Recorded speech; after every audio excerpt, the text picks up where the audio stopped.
La lucha contra bandidos es un acontecimiento histórico que tuvo lugar en Cuba entre 1960 y 1966 en la región del Escambray. El país atravesaba momentos convulsos y Camagüey no fue la excepción.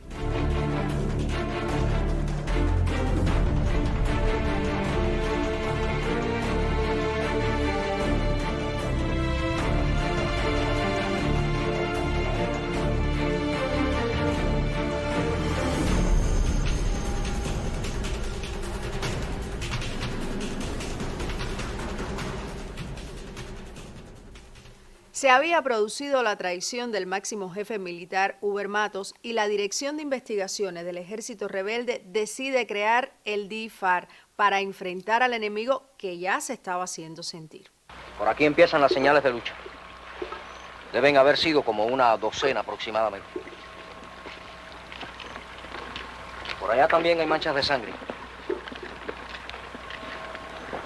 Se han encontrado algunos objetos y se sigue buscando indicios. La cosa parece que fue larga, porque les dio tiempo para hacer café y además cocinar. Después lo trajeron por este trillo.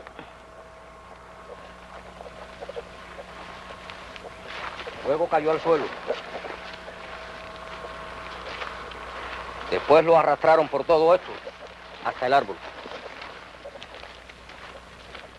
Los hombres que la integrarían debían ser ejemplo de coraje personal, de disciplina colectiva, de militancia firme, capaces de luchar contra factores que hacían aún más difícil su tarea.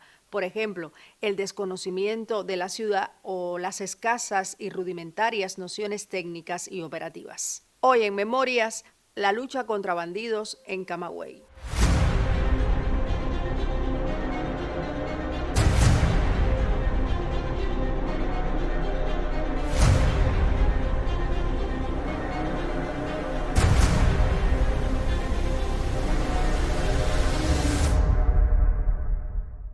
Y parte de esta historia fue recogida en este libro de los autores Rubén Montero y Alejandro González con el título Cerca del Cerco. ¿Cómo, por qué y para qué se hace este libro?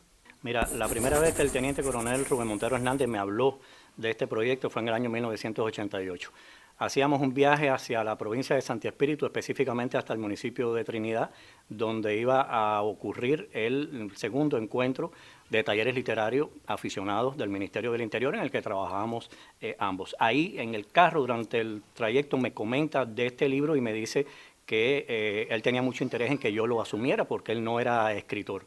Era un grupo de apuntes, de documentos, de informes, de interrogatorios, de respuestas, de conversaciones, de diversos materiales que él tenía aparentemente organizados y que él tenía la necesidad de que eso se concretara precisamente en un texto y que se diera a la publicidad. Finalmente ese texto llega a mis manos a mediados de la década del 90, pero entonces era yo el que en ese momento no disponía de las posibilidades técnicas de una computadora, de algo que me permitiera comenzar a redactar, a reescribir todo ese texto. Y no fue exactamente hasta la primera década de los años 2000 en que finalmente ya tengo una computadora y empiezo a trabajar con ese libro. Un trabajo muy difícil, muy complejo, porque en ese periodo Montero Hernández enferma, lamentablemente fallece, y de pronto que me veo solo para aclarar un grupo de detalles, de cuestiones, de lugares, de nombres, de mucha información que él plantea y que la había escrito desde antes, pero que ya estaban totalmente descontextualizadas. O sea, para el lector actual y sobre todo para las generaciones actuales, había que actualizar cuáles eran esos lugares hoy en día que Montero menciona durante esos textos.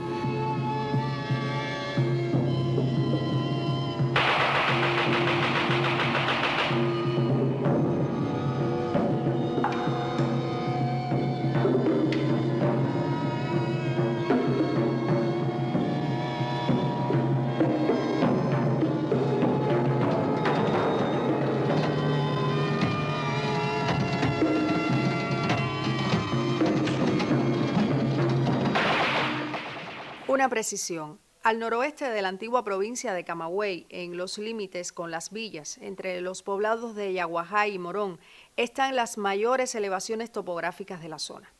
Ella misma tenía condiciones políticas y económicas muy favorables para que el enemigo intentara alzarse, y por la influencia en la zona de viejos politiqueros, latifundistas y pobladores con una fuerte inclinación religiosa, específicamente testigos de Jehová.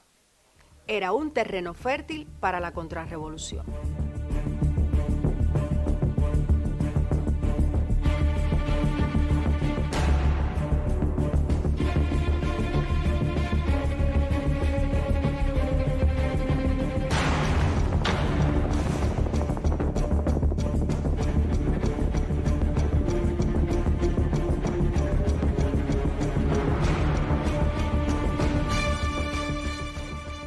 El primer reto que enfrenté con el texto era lograr una coherencia entre todos esos materiales, pensando sobre todo que el propio Montero Hernández, como autor principal de la obra, tenía que ser el hilo conductor. O sea, él era el que me iba llevando la narración a través de él mismo y del resto de los oficiales que estaban cerca de él. Yo tengo que precisar que esta no es la historia completa de la lucha contra bandidos en esa época. Montero Hernández era el jefe del Buró Q de lucha contra bandidos en ese momento y atendía la zona de Ciego de Ávila. Hay que recordar que Camagüey en ese momento tenía una extensión bastante grande, de los límites con Amancio Rodríguez, hoy municipio de Las Tunas, hasta Jatibonico. Entonces, en Camagüey había un jefe del Buró Q y en Ciego de Ávila era él. Entonces, una de las cosas que pude conquistar o lograr fue que la narración apareciera desde distintos puntos de vista en las voces de cada uno de los oficiales. Para ello tuve que llevar a un mismo tono, a un mismo estilo narrativo, cada una de esas voces, porque Montero incluso le pidió a cada uno de esos oficiales que escribieran ellos mismos su experiencia o alguna anécdota ante determinada situación, una operación, un caso, un hecho. Eso me traía por complicación que eran distintas voces. Yo tenía que darle una unidad, una coherencia a todo eso. Y eso fue lo que me permitió entonces ir buscando ese tono narrativo donde una misma acción se cuenta desde distintos puntos de vista, como si fuera cinematográficamente una cámara que se mueve desde distintos planos o posiciones contando una misma acción. Eso yo creo que es un mérito porque le da verosimilitud al libro y no es la única historia de una persona que está contando un hecho sin más testigos.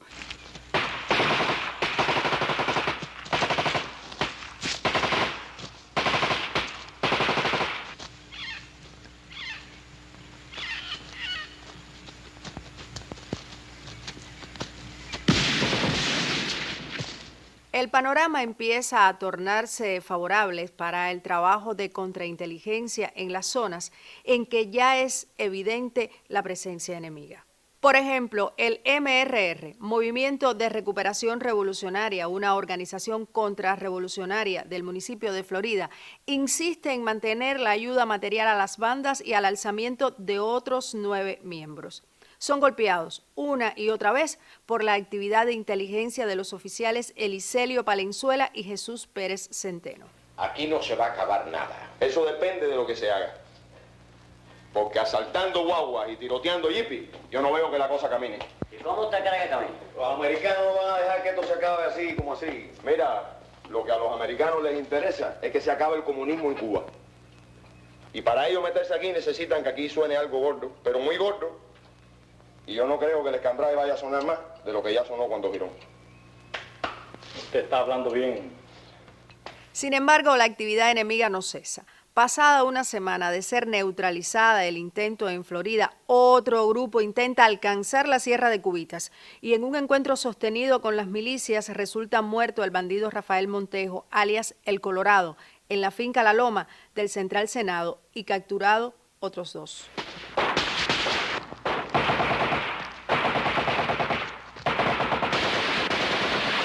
Era un reto tremendo, un desafío para los jóvenes oficiales, porque si se viene a ver en la época, en los principios de los años 60, la mayoría de todos ellos apenas sobrepasaban los 30 años, ¿no?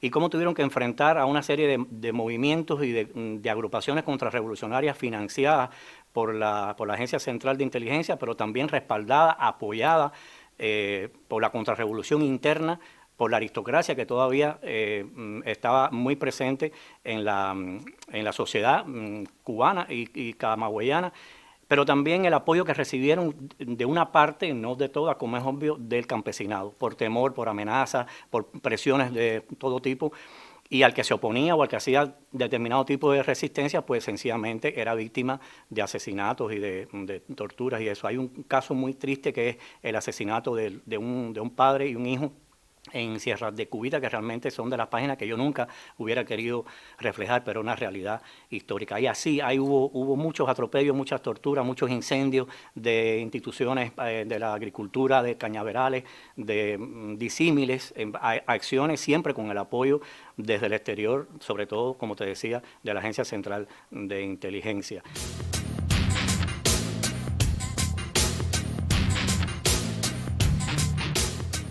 Desde el 25 de julio de 1962 hasta el 5 de octubre de 1965 surgieron más de una decena de organizaciones contrarrevolucionarias, de ellas 14 bandas armadas que fueron aniquiladas. Esto fue solo un momento de nuestra historia donde el terrorismo y la política de guerra sucia contra Cuba alcanzó niveles realmente dramáticos.